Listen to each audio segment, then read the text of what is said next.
اب مجھے اسٹوڈیوز میں جوائن کر رہے ہیں سی پیک اتھارٹی کے چیئرمین جناب جنرل ریٹائرڈ عاصم باجوہ صاحب.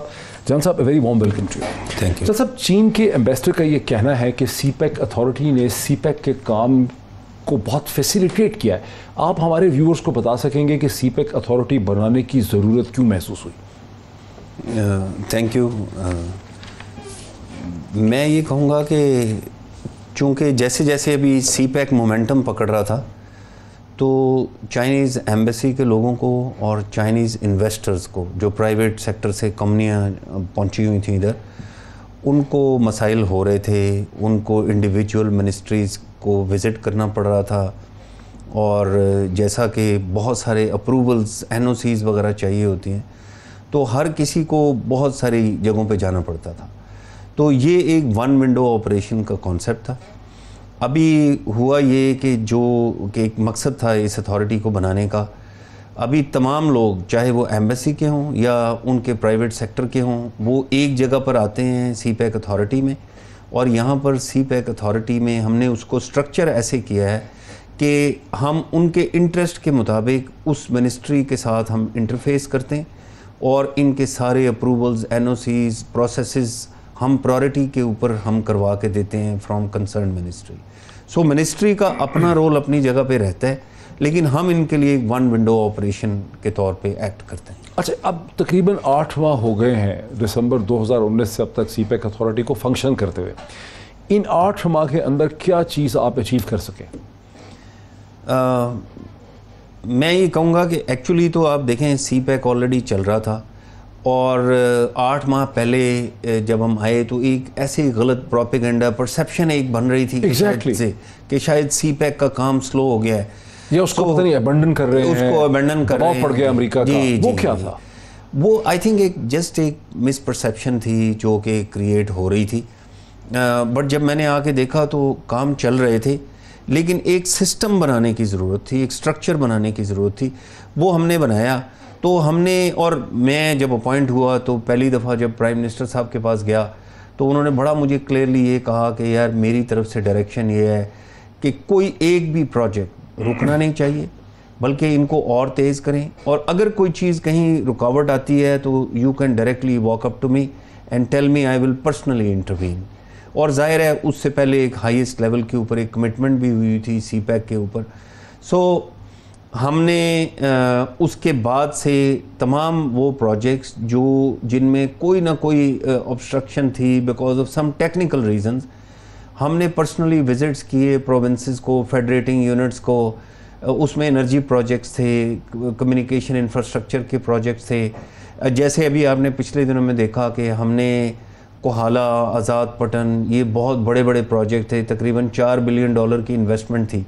بٹ آئی وڈ سے کہ جو سب سے بڑا ایک پروجیکٹ ہم نے اکمپلش کیا پچھلے کچھ عرصے میں وہ ML1 کا تھا. اچھا. جو کہ تقریباً $6.8 بلین کا پروجیکٹ ہے.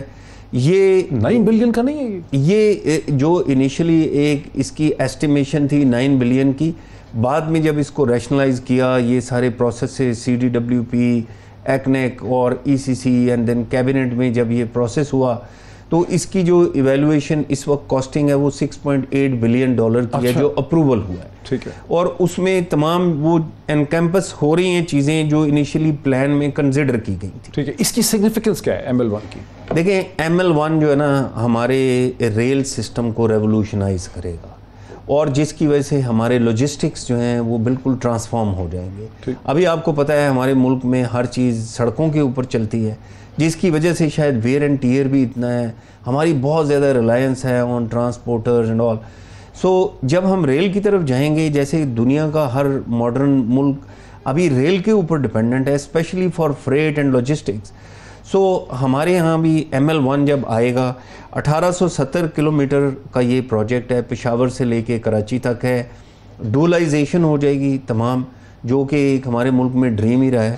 تمام پرانے ٹریکس جو ہیں وہ چینج ہو جائیں گے، ان کی امبینکمنٹس جو ہیں وہ ری انفورسمنٹ ہو جائے گی. جو اتنے ریل کے ایکسیڈنٹس ہوتے ہیں ریلوے کراسنگز کے اوپر، وہ تمام کے تمام انڈر پاسز اور فلائی اوورز میں کنورٹ ہو جائیں گے. پوری فینسنگ ہو جائے گی. تو الحمدللہ فینسنگ بھی ہوگی. جی فینسنگ بھی ہوگی، ایک ایکسیڈنٹ فری نیا ٹرانسمیشن سسٹم جو سارا مانیٹرنگ سسٹم ریلوے کا. اچھا پھر اسی کے ساتھ کلب ہو رہا ہے ہیومن ریسورس ڈیولپمنٹ, جو والٹن اکیڈمی ہے ریلوے کی لاہور میں, وہ ساری کی ساری ماڈرنائز ہو رہی ہے, کیپیسٹی بلڈنگ آف, پھر نئی کمپنیاں بن رہی ہیں کہ جی اچھا جو پیسنجر ٹرینز ہیں ان کی ایک کمپنی, پھر ایک فریٹ ٹرین کی کمپنی, پھر اوور آل ایک ہولڈنگ کمپنی جس نے پورے ریلوے کو چلانا ہے. سو آئی تھنک ہمارے لیے یہ بہت بڑا ایک انقلابی قدم تھا, اور یہ فار ٹائمز ٹو کم ہم بالکل ایک لیپ فارورڈ لے رہے ہیں into a new phase of development. اچھا جیسے گڈس ٹرانسپورٹ کے حوالے سے انڈسٹریل انٹیگریشن اور بزنس فیسیلیٹیشن میں تو بات سمجھ آ رہی ہے ML1 کی, لیکن کیا ہمارا کوئی ایسا بھی منصوبہ ہے کہ ہم پاکستان کی ریلوے کنیکشن کو خود چین کے اندر اس کو ایکسٹینڈ کر سکیں گے beyond the Chinese borders into China? کوئی ایسا بھی کوئی ہمارے ذہن میں ہے چیز؟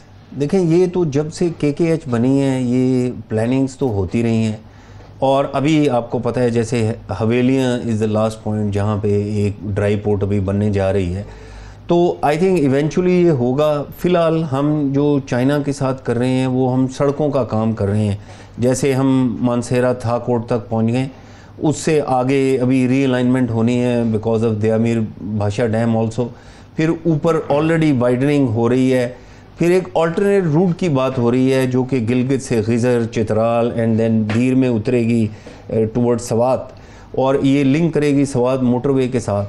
سو ہم سڑکوں کے اوپر کر رہے ہیں لانگ ٹرم. یس ریلوے کے بہت سارے پلانز ہیں, جیسے ابھی باتیں ہو رہی ہیں کہ جی اس کو ایکسٹینڈ کر کے ہم تورخم تک لے جائیں, اسی طرح it should go towards China, پھر ہمارا ایک ریل لنکیج ہے ٹورڈز ایران, پھر ہم گوادر کی طرف بات کر رہے ہیں کہ کوئٹہ سے اس کو گوادر بھی ایکسٹینڈ کرنا چاہیے.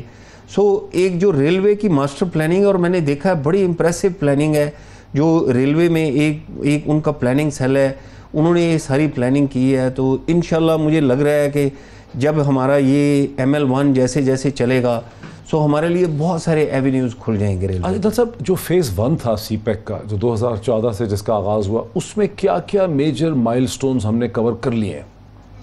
دیکھیں جو ارلی ہارویسٹ اور جو فیز 1 تھا اس میں بیسیکلی جو 2 چیزیں تھیں مین, وہ تھیں انرجی کی باسکٹ اور کمیونیکیشن انفراسٹرکچر, اور اس میں تیسری جو بڑی چیز تھی وہ گوادر پورٹ اٹ سیلف تھا. ٹھیک ہے. سو آپ دیکھ رہے ہیں کہ ابھی بہت ساری ابھی بجلی جو ہے ہماری ریکوائرمنٹ کے مطابق وہ پیدا ہو رہی ہے, سڑکیں کچھ مہنگی ہو رہی ہے. جی مہنگی جی وہ تو ایک اوور آل جو ہے ایک وہ پاور کا جو اس وقت پاور کی ریسٹرکچرنگ بائی دا وے ہو رہی ہے, اور میں دیکھ رہا ہوں کہ پرائم منسٹر نے ایک ٹیم بنائی ہوئی ہے اور وہ بہت زیادہ اس میں توجہ دے رہے ہیں, کام کر رہے ہیں. جی بہت کام کر رہے ہیں اس میں, تو انشاءاللہ وہ چیزیں بھی ایڈریس ہوں گی. بٹ یہ ہے کہ جو پاور شارٹیجز تھیں, جو بجلی اتنی پیدا ہو رہی ہے, کمیونیکیشن کے ہمارے جہاں جہاں گیپس تھے, for example Multan Sukkur motorway تھی, یا یہ ٹورڈز مانسہرہ تھا کوٹ جو تھی. اس کے بعد ابھی جو آگے ابھی ہم جا رہے ہیں وہ ایک تو گوادر پورٹ ہو گیا, جی ایک گوادر پورٹ ہو گیا, انرجی کا پورٹ فولیو ہو گیا, بہت سارے ابھی آپ نے دیکھا جیسے ہب کو کی کمیشننگ ہو گئی, پھر اور کئی پروجیکٹس ہیں ایسے جن کی تھر میں ہیں, اور بھی کچھ ہو گئے ہیں, کچھ ہو رہے ہیں. ریسنٹلی آپ نے دیکھا کہ ابھی ہم نے تھوڑا سا ایک اور زیادہ شفٹ کیا, فوکس ہم نے شفٹ کیا, جہاں پہ ہم امپورٹڈ کول کی بجائے ہم نے کہا کہ پہلے ہم فوکس کرتے ہیں ہائیڈل کی طرف. ٹھیک ہے. تو ہم نے ایک کوہالہ 1120 میگا واٹ کا, ایک آزاد پٹن 701 میگا واٹ کا, یہ 2 پاور پروجیکٹ سائن کیے, جو ساری کی ساری انویسٹمنٹ ہے. کوئی تقریباً میں ایک بریک لے لوں ناظرین, میں ایک بریک لے لوں, بریک کے بعد یہیں سے ڈسکشن کو آگے بڑھاتے ہیں after the break. Welcome back. میں موجود, میرے ساتھ اسٹوڈیوز میں موجود ہیں chairman CPEC authority general retired Asim Bajwa صاحب. ڈسکشن کو آگے بڑھاتے ہیں. تھوڑا سا میں سمجھنا چاہتا ہوں اپنے ویورز کے لیے کہ گوادر کا نام تو ہم بہت سنتے ہیں, دنیا کا بھی بہت اس کے اوپر فوکس ہے. اس وقت گوادر پورٹ کی فنکشنلٹی ہے کہاں؟ دیکھیں جو گوادر پورٹ ہے وہ تو کمپلیٹ ہو کے آپریشنل ہو گئی. ٹھیک ہے. اور ابھی وہاں پہ شپ آ رہے ہیں, اور ایک تو فریٹ آ رہا ہے. آپ نے دیکھا ریسنٹلی ابھی جو افغانستان میں ٹرانزٹ ٹریڈ تھا وہ راؤٹ ہونا شروع ہو گیا تھرو گوادر, اس کی وجہ سے کافی اکنامک ایکٹیویٹی آ گئی. اس کے علاوہ LPG کے ویسلز بھی ابھی آنے شروع ہو گئے, اور ہم دیکھ رہے ہیں ابھی ریسنٹلی ابھی یہ جو بلو اکانومی کا ایک پالیسی میری ٹائم کی پالیسی ایک اپروول ہوا, اس کے بعد ٹرانسشپمنٹ کے بھی کافی میں دیکھ رہا ہوں ministry of commerce, ministry of میری ٹائم افیئرز کافی ایکٹیو ہو گئی. سو پورٹ از آپریشنل, پورٹ کے بالکل ایڈجیسنٹ ابھی فری زون بن رہا ہے. ٹھیک ہے. اور فری زون میں کچھ انڈسٹری آ کے ابھی تقریباً کمپلیٹ ہو گئی ہے. ایڈیشنلی ابھی لوگ آ رہے ہیں جو بڑا انٹرسٹ شو کر رہے ہیں, یہ چائنا پورٹ ہولڈنگ والے خود جا کے روڈ شوز وغیرہ کر رہے ہیں. تو جو کووڈ کی وجہ سے سلو ڈاؤن آیا بھی تھا ان پیپل وزٹنگ فزیکلی, وہ ابھی دوبارہ سے ابھی میں اس میں ایک اپ سرچ دیکھ رہا ہوں کہ نئے لوگ وزٹ کر رہے ہیں. سو فری زون میں بھی ساتھ بڑی تیزی سے کام شروع ہو گئے. افغانستان کی بات کی, ایک بہت بڑا جو خواب یا ڈریم چلا آ رہا ہے وہ یہ ہے ریجنل انٹیگریشن کا. تو افغانستان کو کیا ہم لا سکیں گے اس کے اندر اس پوری چیز میں کہ اس کی ہم پہ dependence who Afghan goods and اور پھر جو چابہار کو ایک کمپیٹیٹو فریم ورک میں پریزنٹ کیا گیا ہندوستان کی طرف سے کہ جی چابہار اٹھے گا, وہاں کیا صورتحال ہے گوادر ورسز چابہار؟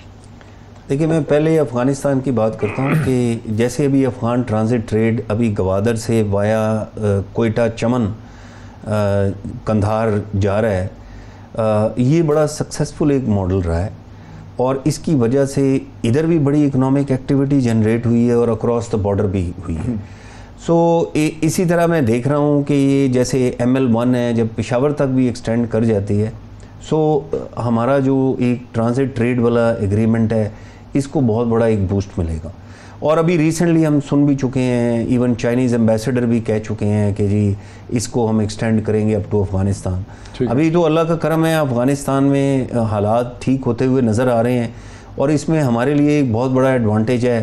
جب یہ ہوگا تو انشاءاللہ ہم اکنامکلی بھی انٹیگریٹ ہوں گے اور physically through these roads and rails اور because of Gwadar port and other ports ہم بڑے انٹیگریٹ ہوتے ہوئے نظر آ رہے ہیں. اچھا, پاور پروجیکٹس کی بات ہو گئی, گوادر کی بات ہو گئی. چیئرمین سی پیک اتھارٹی بننے سے پہلے آپ رہے ہیں کمانڈر سدرن کمانڈ جس کا بیس کوئٹہ میں. بلوچستان کے حوالے سے کیا ہم پروگرس کر سکے ہیں سی پیک سے ریلیٹڈ؟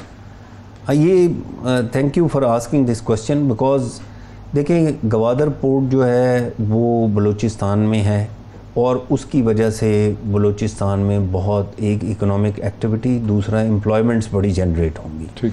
اور میں نے اپنی نظروں کے سامنے دیکھا ہے کہ وہ ڈیزرٹ سے سٹارٹ ہو کے ابھی اچھا خاصا ابھی اس کا آپ کو پتہ ہے گوادر سٹی کا ایک ماسٹر پلان اپروو ہو گیا. سنا تھا پانی کا پرابلم ہے, پانی نہیں ہے گوادر میں. جی دیکھیں گوادر میں بہت سارے چھوٹے چھوٹے ڈیمز جو بن رہے تھے جہاں سے آگے پائپ لائنز بچھنی تھی. سو اگر آپ میرے سے پوچھیں اس سال پانی کی حالت پچھلے سال سے بہتر ہے, مزید کرنے کی ضرورت ہے. اور میں دیکھ رہا تھا کہ 5 ملین گیلنز پر ڈے کے ابھی 2 ڈیسیلینیشن پلانٹس ہیں جو لگنے, ایک چائنا کی طرف سے آنا ہے, ایک ہماری فیڈرل گورنمنٹ نے PSTP میں ڈالا ہے. So there is a prospective planning for water in Gwadar. اسی طرح جو بجلی کا وہاں پر ایشو ہے وہ 300 میگا واٹ کا ایک کول پاور پلانٹ ہے جو آلریڈی سی پیک کا حصہ ہے اور ابھی وہ فائنل سٹیجز میں ہے. اس میں ابھی ایگریمنٹ ابھی سائن ہونے والا ہے ود کیسکو. سو آج کل اس کے اوپر کام ہو رہا ہے. سو میں یہ دیکھ رہا ہوں کہ گوادر انٹرنیشنل ایئرپورٹ جو $230 ملین کی ایک گرانٹ کے ساتھ بن رہا ہے اس پہ کام شروع ہو گیا ہے. So Gwadar is picking up. But let me tell you about rest of Balochistan. آپ دیکھیں اگر آپ یہاں سے سٹارٹ کریں تو اسلام آباد سے DI خان سڑک وہ بن رہی ہے اور اس میں 4 سیکشنز تو تقریباً کمپلیٹ ہونے والے ہیں. ایک سیکشن تھوڑا پیچھے ہے, اس کو بھی ہم پش کر رہے ہیں, ابھی انشاءاللہ جلدی ہوگا. اس کے بعد DI خان سے زوب اس دفعہ JCC میں جا رہی ہے اور وہ چائنیز کے ساتھ فائنینسنگ کا ایگریمنٹ ہو جائے گا. سو وہ بھی سڑک بنے گی. جو زوب سے لے کے کوئٹہ تک ہے وہ آلریڈی ٹینڈرنگ ہو گئی ہے اور ابھی آج کل وہ ایوارڈ ہونے والا ہے کانٹریکٹرز کو. انہوں نے 4 حصوں میں, یہ پرائم منسٹر پچھلے سال خاص طور پہ کوئٹہ آئے تھے اور انہوں نے کوئٹہ میں آ کے اس کی گراؤنڈ بریکنگ کی تھی. اس وقت لینڈ ایکوزیشن موسٹلی ہو گئی ہے اور اس پہ کام شروع ہونے والا ہے.